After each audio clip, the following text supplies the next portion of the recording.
Ladies and gentlemen, good evening and welcome back to our YouTube channel once again. And it is my hope and prayer that this video is actually going to find you guys in good health. Personally, I am fine as you can see. Kisumu is also fantastic. And maybe you could also let me know where you're watching the video from. The county or the country in case you are out of the Republic. Ladies and gentlemen, if a stranger were to land in the Republic of Kenya today and see what William Ruto is doing, that stranger would be convinced that William Ruto is already campaigning for the next general election, which is probably just a few weeks away. The truth of the matter is that William Ruto has actually embarked on the 2027 presidential campaigns. William Ruto's move is actually informed by several factors. One of the factors which has informed William Ruto's move is the intelligence report. According to intelligence report, William Ruto was actually losing the grip of the country very fast. He was losing the narrative, the dynasty versus hustler narrative. The second thing which is informing William Ruto's move for early campaigns is to counter the Azimio protest. Azimio protest had actually gained momentum to an extent that places like Mount Kenya were also willing to join the protest.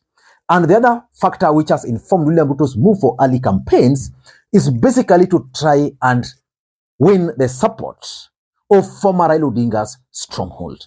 But Raila Odinga and Azimio brigades are also not sitting pretty.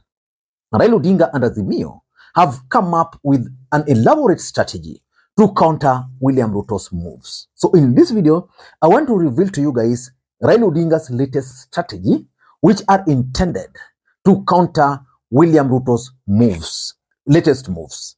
But before we do that, for those who are watching this channel for the first time, I want you guys to take a second or two, click that subscribe button so that next time we produce a video like this, YouTube will automatically notify you. And to the subscribers, I want to continue thanking you guys for your continued support, because without that support, this channel cannot be where it is. Ladies and gentlemen, let us dive in. But before we dive in, ladies and gentlemen, allow me to apologize. Yesterday, about one, I was a bit held up with other things. And I know most of you guys really waited because I received several messages of people asking me whether, Lee, are you okay? I'm okay. It was only that I had some family matters to attend to. Ladies and gentlemen, I want to ask you some two questions. Why do you think Uhuru Muigai Kenyatta lost the grip of Mount Kenya despite the fact that he was the president of the Republic of Kenya?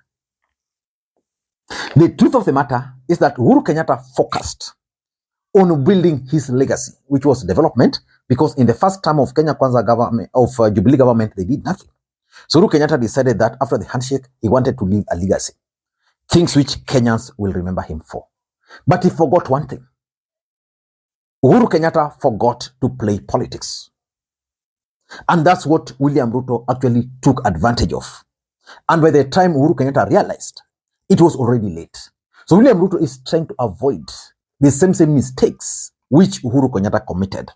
So William Ruto is currently playing both politics and development. That's why he's going across the entire country in the name of launching projects.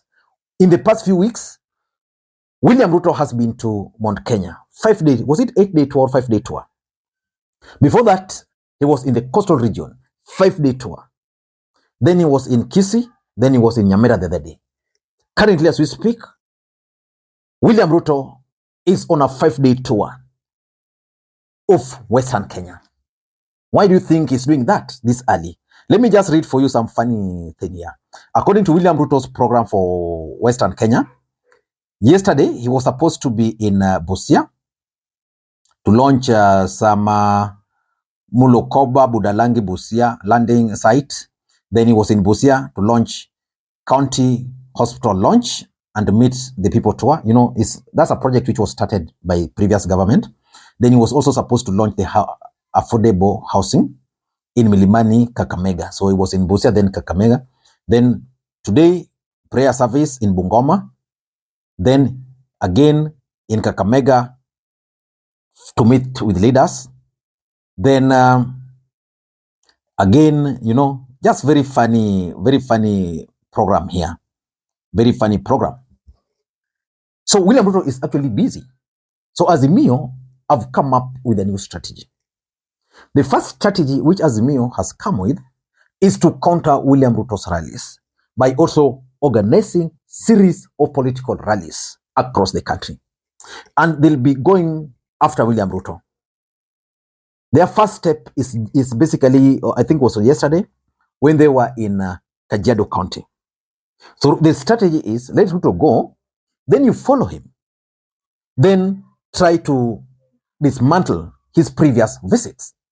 And of course, by Raila Odinga going, he's also able to meet his people. Yesterday, he began that tour. And I think his visit in Kajiado was successful. I know for sure that there is no way Raila Odinga will match William Ruto in terms of the tours nationally, because William Ruto now has government resources. He's using government resources. Raila Odinga has to dig deep in his pockets. But the truth is, Raila Odinga will be countering William Ruto's moves. So that William Ruto will say he's developing a project, then Raila Odinga will go and play politics. So that William Ruto will now not say that, like he was saying before, that siasa iliisha, because he's already playing it. So that's the first strategy. Whether it's going to work, maybe you can't be the judge. But for me, I would have advocated for Raila Odinga to do that. In fact, when Raila Odinga was organizing those Azimio rallies, for me, it was premature. Not really the demos. For me, they were premature. Raila Odinga and the team ought to have waited for Kenya Kwanza to implement some of these things.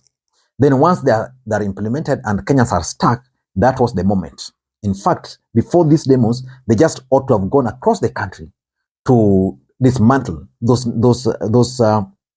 Kenya Kwanza policies, like on the issue of tax, on the issue of university funding, which will see majority of Kenyans failing to join university. In fact, this government of Kenya Kwanza government, is one of the easiest government to actually collapse. So that's the first strategy. The second strategy is basically to expose the cost of William Ruto's trips across the country. You know, when William Ruto leaves Nairobi to go to Busia, for example, how much do you think it cost a single day? Close to 50 million. Because the tents alone, because William Ruto goes to Busia, not one place, but two places. That tent you see, which normally hosts Ruto, cost like 4 million Kenya shillings. The tents and the seats, yani that presidential setup alone, slightly over 4 million. So if William Ruto, like yesterday, was in Busia and a bit of Kakamega, then already you have 8 million just on the tents and chairs alone. You've not factored William Ruto's choppers, Air Force One. They are normally 2. You've not factored in the amount of money used to mobilize, which is government money. You've not even factored in the cost of other people accompanying William Ruto, their per diem and all those. So in general, Azimio are going to go outside there to remind the Kenyans that Ruto was in Busia, for example, and this is the cost. Then they'll identify a school and they'll identify a dispensary and explain to Kenyans like 40 million, what 40 million would have done to them. So that if William Ruto really cared about them, he would have just spent those money, identified those projects, like a dispensary, a library, say something there, and build it. It will still be credited to him without spending the cost of money, because in most cases, William Ruto's trips to these regions are also very funny. Those trips, they really don't have any value. For example, why would William Ruto leave all the way from Nairobi to go to Busia or to go to Coast to issue title deeds as the main thing? Or to open a tap, which was probably developed by a previous government. Or, for example, to go there and launch a hospital when health is devolved, while he can send his people. Cost-saving measures. And that's what exactly Kibaki did, and Kenya saw progress. So Azimio will go outside there and you'll start seeing them, dismantling them. In fact, if you listen to Raila Odinga yesterday, he had already started doing that yesterday. Number 3, Azimio will also be going outside there to explain to Kenyans Kenya Kwanza failures so far. Because the truth is, William Ruto is going outside there and explaining to Kenyans how the handshake government failed the country. It's now 1 year, still talking about the same thing. So Azimio will be going outside there and tell Kenyans that, okay, this is 1 year. So far, this is what the government has done. And this is what the amount of money they have done, because most of this money are actually budgeted for. These are the promises he made, and these are some of the things he has not done. If you listened to Rafael Wanjala yesterday, because he attended William Ruto's event, there's a way he cleverly put Ruto to task without Ruto knowing. Wanjala explained that when William Ruto was the DP, almost 10 years ago, he went to some school there and promised 10 million.